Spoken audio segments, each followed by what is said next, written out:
watch schedule where you're going to be, then absolutely. I don't know of any, well, how would you say, interaction between any of the agencies that are involved. To be honest, I don't even know who's really running the facility. I've heard it was ONI, but I don't think so. The sheriffs have strict, that's all government land. That there's absolutely, if a sheriff comes on the land without authorization, then we have orders to shoot. There's no question, no badge. I mean, there's no limits to what. Now, if a sheriff catches anybody, I don't know, because I've never been there when a sheriff caught anybody or anything like that. You know what I mean? But they're not called out. We don't call out outside any kind of outside law enforcement intervention whatsoever. They usually deal with security all by themselves. How many people do you think are on the facility total? In levels 1 and 2, and the ground levels, I'd probably have to say maybe 75. Levels 3 and 4, I believe there's a whole new set of barracks down there. As I say, we see people coming and going. As long as they get through that elevator, they come up through. We don't ask no questions. If that light hits red, then we detain people. I mean, believe it. I've never detained. You've never detained me. I've never witnessed anybody being detained at the facility. Okay. Do you want to talk about any of the base security systems, detection equipment?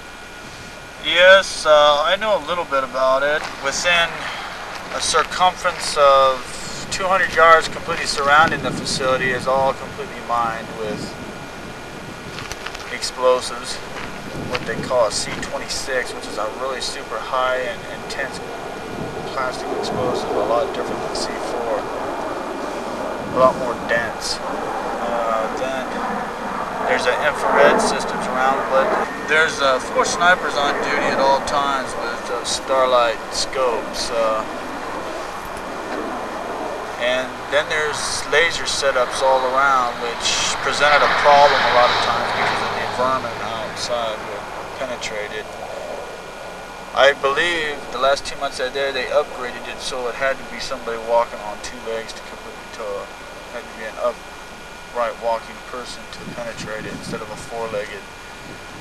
I mean, I guess these things, from what I've told, can determine weight when something walks through it, which are, I believe, are about 2 feet off the ground, which are disguised, I believe, in cactus. I've never seen anything out there, but that's what I've been told is out there. I mean, when we go out on a search patrol, they'll turn it off on the search patrol. So if anybody was going to penetrate the base, if you're looking at a search patrol, then you know it's all right to get through the laser system, to get through that security type of blanket. To get through the mines and stuff, you'd have to be an experienced. You're going to have to crawl on your belly for at least a half of a mile and jab and move before you can get through it. I mean, if they go off and you're within a 10-foot vicinity, then you'd be dead. You'd be vaporized, because that C-26 is a classified, I mean, it's supposed to be classified. I don't know what too many people know about it, but it's a high-grade explosive. It's a lot more volatile than C4. As I say, satellites pass over that area, especially, I mean, Eastern Bloc satellites used to pass over. I don't know about now, but in the last couple of months it's pretty, I don't know about it. I assume they're still passing them over. They pass over pretty periodically, and they shut that place down. There's one satellite, I don't know the name of it, but when it passes over, we shut it down completely until it's completely off, then they open it back up again. Bring everything inside when everything. The satellite is due. It's like once every 2 days or something like that. It'll zip around. And I know I assume it's a Russian, or it might even be one of ours that they don't want ours, with a high sensitivity to see, you know, some guy at the National Security Agency pretty much controls with Cheyenne, you know, they jointly control those satellites. So. He knew that sometimes the craft from level 2 were taken up to level 1 and taken out. They had to wait for the Russian satellites to pass. They'd get them all ready, so as soon as it passed, they could take them out and work on them until it was due again, they'd bring it back in and close the doors once more. Okay, this is the dirt road comes on in. This is guardhouse 1. You have to drive into an enclosed building, a little one. Guard comes out, you go over here for a thumbprint checking your identification. There's 2 other gates you gotta go through, but being security personnel, we never had to go through that. We would just go straight through. Now the facility here is the ground level facility where they bring the disc up themselves. There's a door right here that completely opens up. There's a big satellite kind of in the rear here, and there's one in the front over here. It's usually pointing straight up at all times. The mess hall is over in this corner. There's a door to the parking lot, which is a wall, and you can come right into the mess hall. It goes around, which is a hallway. Over here is what you'd say here, CIC center, like on a ship, you know, where they monitor satellites and anything if anything's moving over the facility, then they'll shut it down for a while. I've never been in it. I've looked inside it, but I've never walked in and looked in it. It looks like a submarine controlled CIC room. Over here is a big access door. Now they bring the disc up one at a time. They never bring up more than one at a time. These are like the platforms that they bring them up on.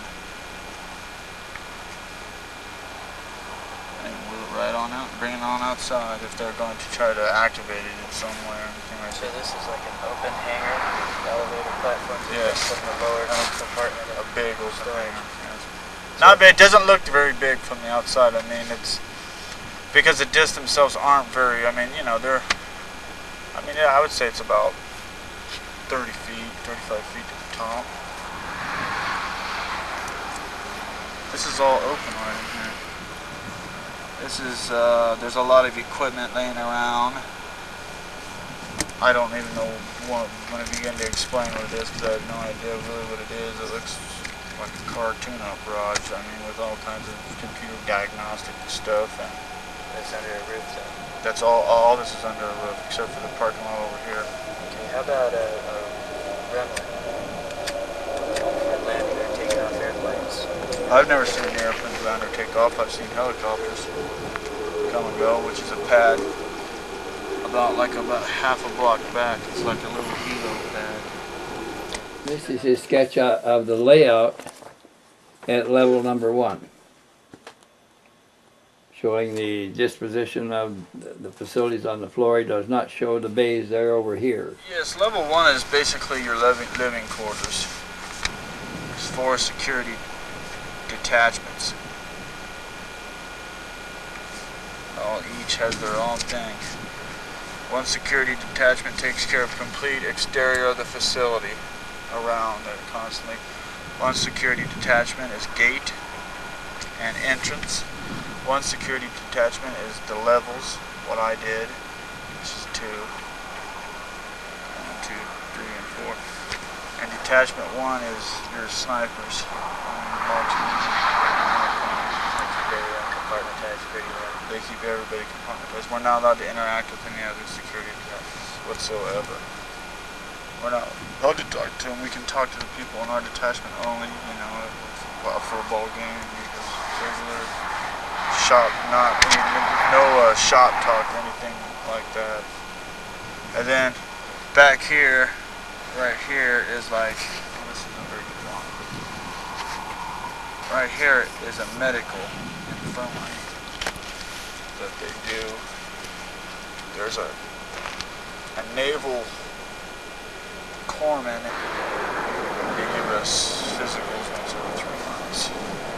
Right here is another security office where we go for light examinations.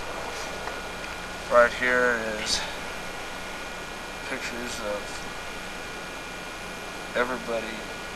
There's like an office break room, but there's pictures of everybody